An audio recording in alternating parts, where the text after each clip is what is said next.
Mabuhay, this is Bob from Love Beyond The Sea, a channel for marriage-minded men. I've been married for 10 years to a woman I met in the Philippines back in 2015, so I make relationship videos.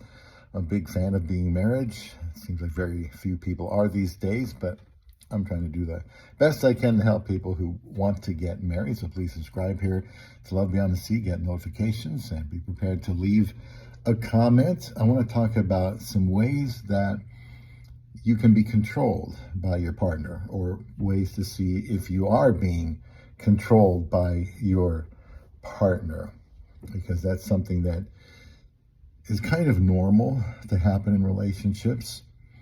And I want to point out some ways to be aware of that. This is from yahoo.com.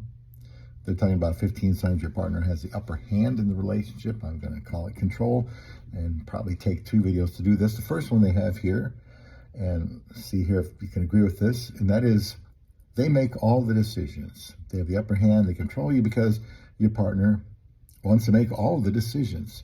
From the article, if it feels like you're constantly going along with what your partner wants, you might be ceding control. Whether it's choosing where to eat, what to watch, even bigger life decisions, your input seems to be on the back burner. According to Psychology Today, decision-making should be a shared responsibility to foster a healthy relationship. If your partner consistently overrides your opinion, it's a red flag that they may have the upper hand. Now, there's a lot more that could be said. I want to relate from my own experience about decision-making.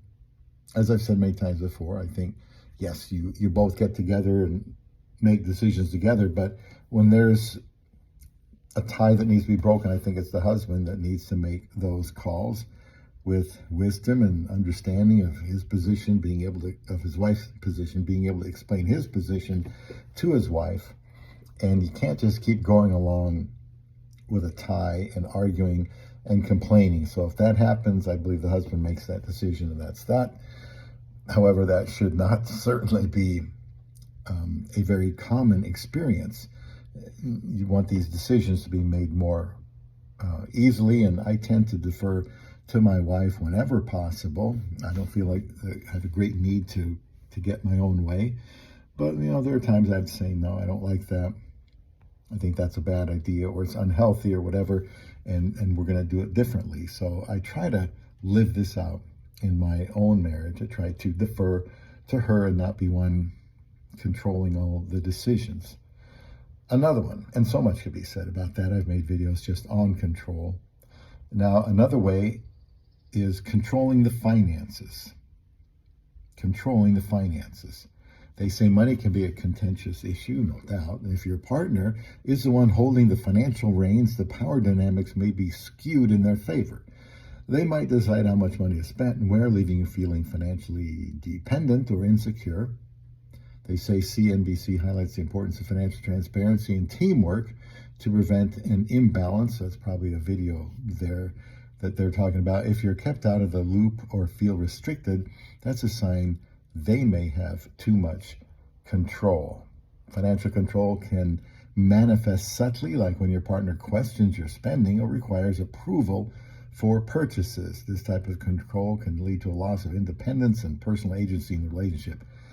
They talk about crucial to have open conversation about money, ensure both partners feel equally involved in financial decisions. Now, I should point out here that I'm talking about marriage here in this video, because obviously if you just are dating, then nobody should be controlling the finances. You'll get a good idea of how they prioritize finances, but nobody should be controlling the other if they're dating. Now, if they're married, it's, again, I believe it's their money, as in the couple's money. Her money is not her money, my money is not my money, it's our money. That's the mindset I like to teach here when people are married with the finances. It's considered your money. How to manage it, now that's different ways to do that. But controlling, even in marriage, again, you should come together to make the decisions on the money. One person often is more of a thrifty person. The other person often is more of a spender, and that can cause great distress and wreak havoc on your budget. With my wife, since she's got such a good job, I don't really pay any attention to what she does with her spending, because I mean, if I see something I never saw before, like there's a brand new car out there in the drive, well then I'll know that I missed something and we should have talked about that. But I see what she buys or gets in the mail. It's just usually little things to help around the house, or electronic gadgets. Whatever she buys tends to be good for me too, whether it's something for our cars, like seat covers or this or that, or plants. Unless it's a lot of money, I don't need to know. I mean, I don't need to ask, certainly. And I'd like to think that if it's a big thing, like several $1,000s or more, that we'd want to talk about it first, because it's our money. If I spend, it's the same with me. The things I buy don't cost that much, so I don't really have to say anything about it. I have my money. She has her money, so to speak, but it's still our money. And like a vacation, for example, which would be more expensive, we would want to talk about what we do with that money, because we're going to be doing it together. But controlling, no. I manage the money in a sense, kind of direct it, just to make sure we're getting things paid and things are moving from here to there. We have a certain flow with where our money goes. And, somebody has to kind of manage it, but that does not mean that they're going to be controlling it. So a third thing, again, let me know what you think about these issues. I certainly agree with them. Third thing, control, they set the social calendar. If your social calendar, they say, seems to revolve around your partner's schedule and interests, they might be calling the shots. Whether it's whose friends you see, the activities you do, or the events you attend, your social life could be more about them than you. A healthy relationship should balance individual and shared interests. If your social life is dictated by one partner, it might indicate an imbalance of power. They say being sidelined in social settings can lead to feelings of isolation or losing touch with your interests. You may begin to miss out on personal interests and hobbies, which can diminish your sense of self. So this can happen. My wife and I, she's the one that's working and pretty busy, so we don't have a whole lot of a social calendar, maybe like we used to. Or two people that are single and dating, yeah, they probably have more time to have a social calendar. Somehow getting married with work and other responsibilities, and especially if you have a house, if you have children, not much social calendar there. You have to really be careful to work that in. But the social calendar should be done together. Like where we go on vacation, I'm not going to dictate where we go on vacation. I'll just rather go where my wife wants to go on vacation, and that's good enough for me. So I'm not going to run out of time here. I'm not going to get this done in 2 videos.